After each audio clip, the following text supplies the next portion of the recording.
Tonight, the courtroom drama on both coasts as former President Donald Trump and Hunter Biden face judges. First, in New York, Donald Trump delivering part of his own closing argument in the $370 million civil fraud trial that threatens his business empire. What he said that led the judge to tell his lawyers to, quote, control your client. And the scare hours before, a bomb threat at the judge's home. And when can we expect the verdict? And in Los Angeles, Hunter Biden pleading not guilty to 9 federal tax charges. And First Lady Jill Biden coming to his defense, what she said about Republican attacks on him. Breaking news, the U.S. and UK launching airstrikes in Yemen against Iran-backed Houthi rebels who've been attacking ships in the Red Sea. Also, the major cross-country storm, the Midwest bracing for a bomb cyclone blizzard. Then the threat moving into the Northeast. More potential flooding. We're tracking it. 4 days to Iowa. Nikki Haley and Ron DeSantis on the trail after their contentious debate. Our interview with Haley, how she's responding to Chris Christie's hot mic moment. Israel and Hamas in talks to deliver medicine to hostages in Gaza as they mark nearly 100 days in captivity. And after 24 seasons and 6 Super Bowl rings, the end of an era for the man many consider the greatest NFL coach ever. This is NBC Nightly News with Lester Holt. Good evening and welcome. It was a memorable split-screen moment in American justice today. A former president and the son of a president on opposite coasts, each being held to account before courts of law. Donald Trump in a will he or won't he moment, addressing the court, arguing on his own behalf in the penalty phase of a civil fraud case against him in New York, telling the court this is a fraud on me, and proclaiming his innocence in a trial in which he and his namesake company have already been found liable for falsely inflating his net worth by billions of dollars to defraud banks and insurers. Tonight, threatened with the potential loss of his ability to run his own company, as well as $370 million in penalties, Mr. Trump telling the court they should pay me. While in Los Angeles, Hunter Biden had only 2 words to say: not guilty, as he appeared in federal court to face arraignment on tax charges. Senior legal correspondent Laura Jarrett leads our coverage. Fireworks in the courtroom. Donald Trump delivering his own closing argument in his Manhattan civil fraud trial today, facing the prospect of losing control of his namesake company and a massive civil penalty. Mr. Trump briefly took matters into his own hands, declaring himself an innocent man, delivering a nearly 5-minute speech, largely grievances against the New York Attorney General and the judge overseeing the case, whom he accused of having his own agenda. All that forcing Judge Arthur Engoron, who previously resisted granting the former president permission to speak in closings, to call on Mr. Trump's attorneys to, quote, control their client. They don't have any evidence against us. Millions and millions of pages, years of litigation, and all politically motivated. The surreal scene in court today playing out just hours after police responded to a bomb threat at Judge Engoron's home. The judge having become a target months ago after deciding the heart of the state's case against Mr. Trump, his sons, and the Trump Organization, finding them liable for fraud. The Attorney General's office now asking for a $370 million civil penalty against Trump for ill-gotten gains, alleging his company intentionally exaggerated the value of some of its most well-known real estate properties like Mar-a-Lago and 40 Wall Street to receive better loans from banks. We have produced evidence about the scope, the scale, the depth, the breadth of the illegality, the fraud that impersonally enriched Donald Trump. Mr. Trump said in court today the banks got all their money back as his defense team implored the judge not to impose the corporate death penalty for what they call a victimless crime. Arguments Judge Engoron previously rejected in his September summary judgment decision. Laura joins me from outside the courthouse tonight. Laura, what happens next in this case? Well, Lester, now the judge has to determine liability on several remaining claims, including falsification of business records, insurance fraud, as well as conspiracy. Of course, the judge also has to determine the ultimate penalty, if any. And Lester, he's doing this all by himself, as this is a bench trial. He said today he hopes to have a written decision by the end of the month, Lester. Laura Jarrett, thank you. In another courtroom across the country, President Biden's son, Hunter Biden, pleaded not guilty today to federal tax charges. Ryan Nobles has that story in Los Angeles. Today, Hunter Biden again in federal court, pleading not guilty to 9 tax charges, 3 of them felonies that could land him in prison for 17 years if convicted. Prosecutors say Biden willfully avoided paying $1.4 million in taxes from 2016 to 2019. Instead, spending, quote, millions of dollars on an extravagant lifestyle rather than paying his tax bills. Inside court, Biden answering brief questions from the judge, who set a tentative June 20th trial date. Biden's legal team has argued Hunter was dealing with addiction and has since paid his taxes back. Mr. Biden, do you regret? It comes after Hunter Biden's surprise appearance in Congress yesterday, showing up at a hearing where Republicans were considering recommending contempt of Congress charges against him. Ignoring a congressional subpoena to be deposed, what are you afraid of? Hunter Biden refusing to comply with the subpoena for a closed-door testimony, saying he would only talk in public, leaving the hearing room after a few minutes. Republicans calling it a PR stunt. He was not there to answer questions. This is the second time that Hunter Biden has displayed in real time the arrogance and entitlement that he's had his entire life. This morning, First Lady Jill Biden said she was proud of the way her son has managed his recovery and blasted Republicans for showing naked selfies of Hunter during a recent hearing. What they are doing to Hunter is cruel. And I'm really proud of how Hunter has rebuilt his life after addiction. And I think, you know, I love my son, and it's hurt my grandchildren. And that's what I'm so concerned about. And Ryan, House Republicans are still demanding Hunter Biden's testimony as part of the impeachment inquiry into his father's finances. That's right, Lester. And the House could vote to hold Hunter Biden in contempt of Congress as soon as next week. It will then be up to the Department of Justice to decide whether or not he will be charged with a crime. Lester? All right, Ryan Nobles, thank you. There is breaking news out of the Middle East tonight. The U.S. and U.K. launching airstrikes inside Yemen against Iran-backed Houthi rebels who have been attacking ships in the Red Sea. Courtney Cubie joins us. Courtney, what do we know right now? Lester, President Biden has been under growing pressure to take action against the Houthis, who have been targeting ships in the Red Sea. And tonight, we've just learned the U.S. and British militaries have taken aim at that Iranian-backed militia, striking from fighter jets and missiles fired from U.S. Navy surface ships and a submarine. The American and British military striking multiple targets in Houthi-controlled Yemen, hitting drone and missile storage facilities, radar sites, and launchers. Now, since November 19th, the Houthis have fired off more than 80 drones and missiles at busy shipping lanes in the Red Sea and conducted this brazen attack in which armed Houthi rebels hijacked a cargo ship that set in motion a recent string of now at least 27 attacks to date. The Houthis saying this is retaliation for Israel's war on Hamas, but major shipping companies have now announced they will avoid the area, adding time and costs to their routes. Lester? Courtney Cubie, thanks.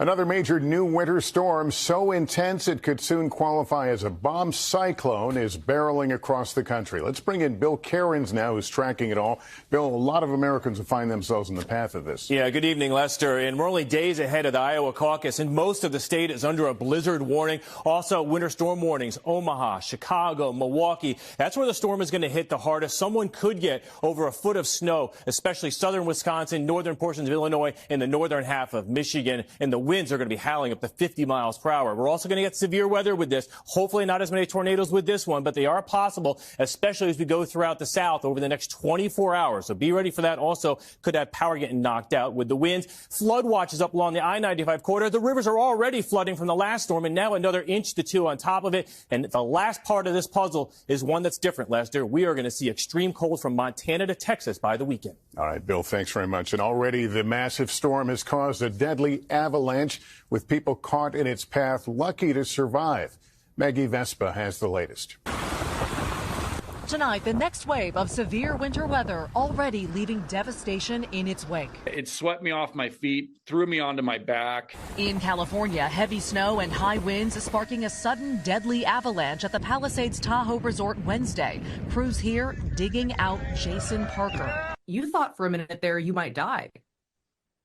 Oh, there's no doubt. The 52-year-old Nevada snowboarder was buried by up to 4 feet of snow for roughly 8 minutes, unable to move and losing oxygen. I think I'm just starting to black out at this point, and I just said, this is the way I'm going to go. Rescuers working frantically. That's when I felt this probe hit the back of my back. Just like, oh my God, they've got me. And then I could hear somebody yell, I've got him. Authorities say one man, 66-year-old Kenneth Kidd, died in the avalanche. 2 people were injured. Now that system on the move and gaining strength. A winter-worn nation now bracing for another blast.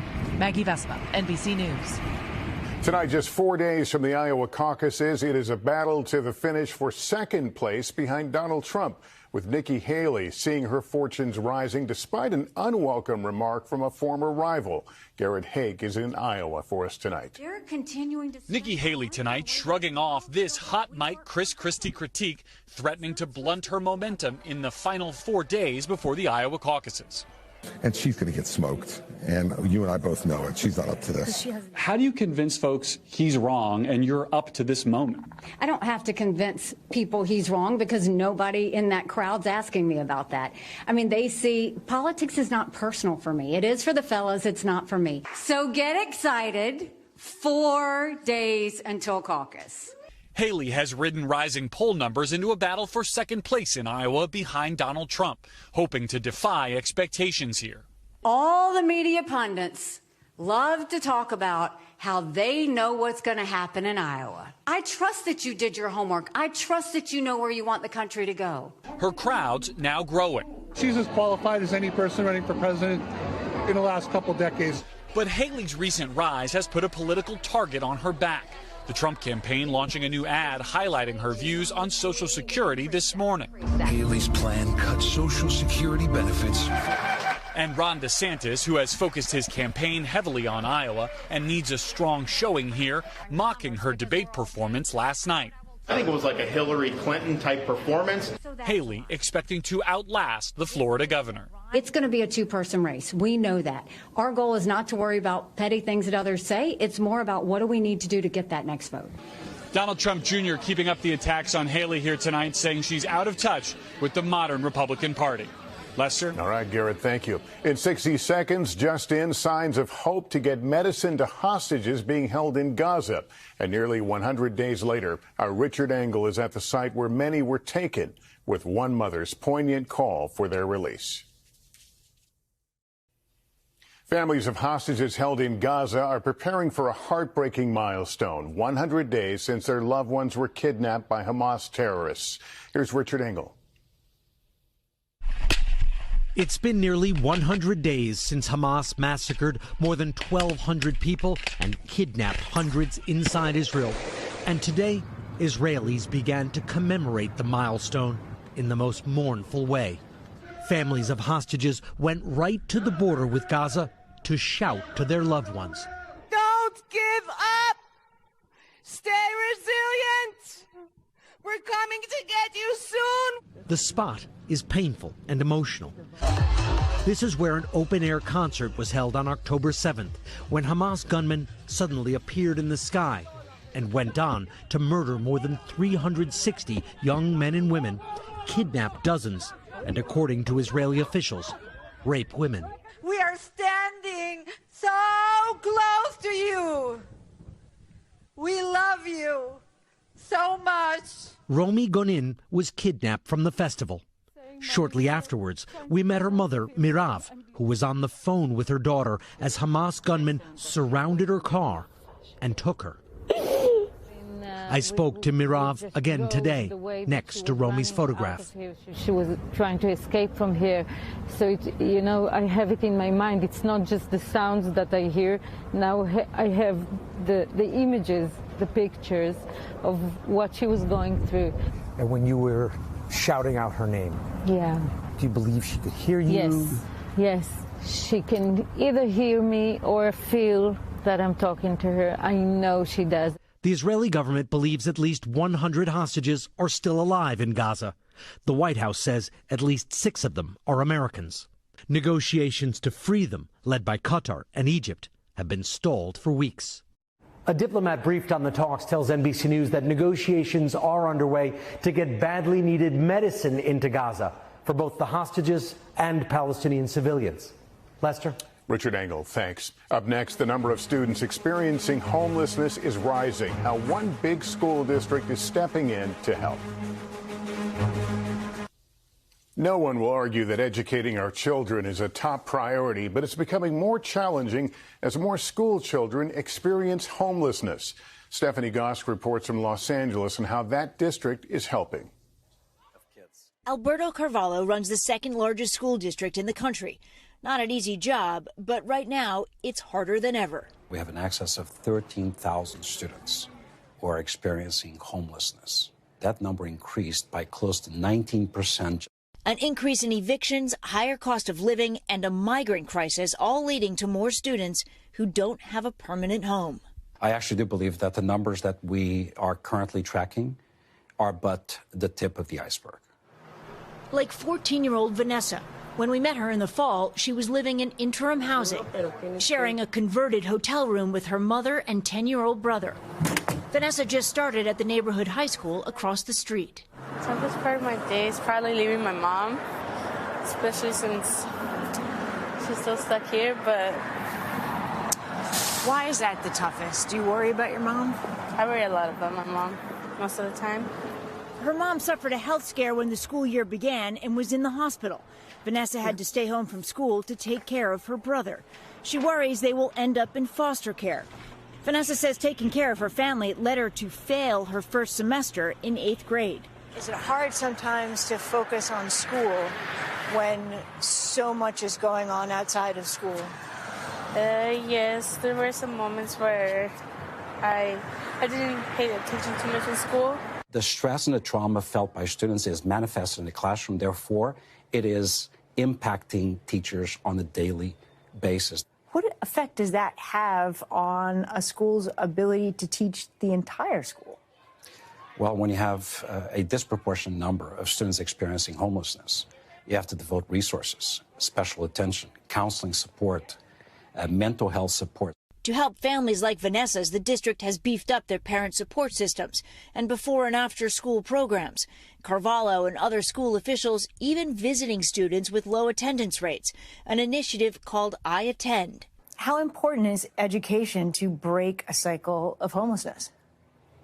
It's probably the only ticket. And I take myself as the example of that. After moving here from Portugal as a teenager, Carvalho was homeless himself in Miami, where he would later serve his first stint as a superintendent. I remember sleeping under the bridges of Miami, blocks away from the office that ultimately I occupied as superintendent. This is personal for you. It's very personal. Vanessa struggles with the uncertainty. When you look at yourself 5 years from now, 10 years from now, where do you want to be? Well, hopefully out of here very fast, and I have to help my mom out. The family has now moved to more permanent housing, but it is just a first step. If you do not create the appropriate environments, if you do not invest sufficiently, we're asking for problems that will be much costlier to address later on. Keeping Vanessa in high school is key, Carvalho says. He hopes the system doesn't let her down. Stephanie Gosk, NBC News, L.A. And coming up, the fireworks in football, the end of an era for 3 legendary coaches in a league of their own.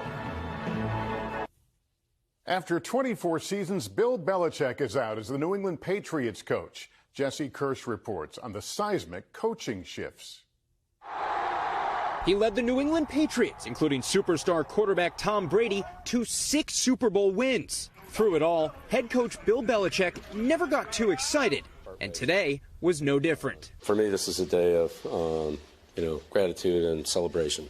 Following a dismal season, Belichick and the Patriots are parting ways after a 24-year span that included Deflategate. He may show up on another sideline. It'll be difficult to see him in a cutoff hoodie on the sideline, but I will always continue to wish him continued success, except when he's playing our beloved Patriots. Brady calling Belichick the best coach in NFL history, adding, "I could never have been the player I was without you, Coach Belichick. I am forever grateful." Belichick's departure just the week's latest major audible. Alabama head coach Nick Saban stunned college football fans Wednesday, retiring after more than 3 decades on the sidelines. Saban winning 7 national titles. The icon writing, "The goal was always to help players create more value for their future, be the best player they could be, and be more successful in life." Today, fans celebrating the legend. Meanwhile, the Seattle Seahawks moving on from head coach Pete Carroll. One day, Belichick and Carroll could wind up enshrined here at the Pro Football Hall of Fame. Some of Saban's players could wind up enshrined here, too. Tonight, new playbooks for a trio of coaches that's bigger than the X's and O's. Jesse Kirsch, NBC News, Canton, Ohio. And that's Nightly News for this Thursday. Thank you for watching, everyone. I'm Lester Holt. Please take care of yourself and each other. Good night.